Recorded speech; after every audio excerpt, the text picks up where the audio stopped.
संक्रांतीच्या आदल्या दिवशी आपण भोगीची भाजी करतो। संपूर्ण भाज्या मिक्स करून जी भाजी केली जाते त्याला भोगीची भाजी म्हणतो। हे पहा, आज आपण साध्या सोप्या पद्धतीने पारंपरिक पद्धतीने जी करतो, खूप जास्त पसारा आणि खूप मसाले न वापरता साधी भाजी करणार आहोत। चला तर पाहूया। मी अर्धी वाटी शेंगदाणे घेतलेत। हे एवढा मसालाही भरपूर होतो भाजीसाठी। आणि सुकं खोबरं घेतलंय। सुकं खोबरं आणि शेंगदाणे आधी भाजून घ्यायचे। हे हलके भाजून झाल्यानंतर 2 मीडियम साईजचे कांदे कापून घेतलेत पातळसर, ह्यालाही भाजून घ्यायचं आहे। आता हे हलकं भाजून झाल्यानंतर शेवटी आपण 2 चमचे तीळ घालणार आहोत। तीळ शेवटी घाला। हे संपूर्ण भाजून झाल्यानंतर, म्हणजे तीळ जेव्हा जास्त भाजले तर कडू लागतात, म्हणून शेवटी तीळ घालून गॅस बंद करून टाका। तीळ असेही भाजले जातात कढई गरम असल्यामुळे। आता हे थंड करून यात मी लसूणही टाकून घेतला आहे। आता हे संपूर्ण भाज्या घेतल्यात मी, हे पहा, ज्या आपल्याला आता अवेलेबल आहेत त्या, आणि हरभरे घेतलेत, ओले हरभरे।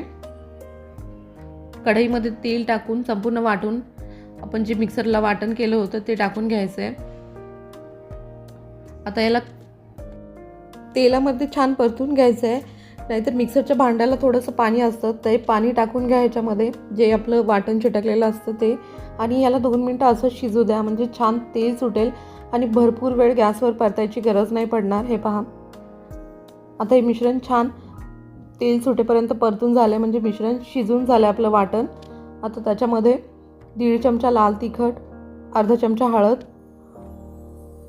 1 चमचा धने पावडर आणि अर्धा चमचा मी गरम मसाला टाकला, आणि अर्धा चमचा काळा मसाला। काळा मसाला नसेल तर तुम्ही कांदा लसूण मसाला टाकला तरीही चालेल। चवीनुसार मीठ, नाही तर कुठलाही आपला गरम मसाला वापरला तरीही चालेल। खूप जास्त मसालेदार ही भाजी नसते। आपण हे वाटण केलं, या ग्रेव्हीचं मस्त असं तेल सुटतं। तेल सुटेपर्यंत छान परतून घ्यायचं, आणि ज्या भाज्या आपण कट करून घेतल्या होत्या त्या भाज्या टाकून घ्यायच्या। हरभरा, फ्लावर, वाल, वांगी, मेथी, गाजर आणि बटाटा, ओले वटाणे, हे संपूर्ण भाज्या घेतल्यात मी। आता याला छान परतून घ्यायचं आहे। याच्यामध्येच ओले हरभरेही टाकलेत, स्वच्छ धुवून कट करून घ्या। आता ह्याला मसाल्यासोबतच शिजून घ्यायचं। 5 मिनटं झाकून ठेवा आणि मध्ये मध्ये परतत राहा। हे पहा, अर्धवट भाज्या मसाल्यामध्ये शिजवायच्या तेलामध्येच।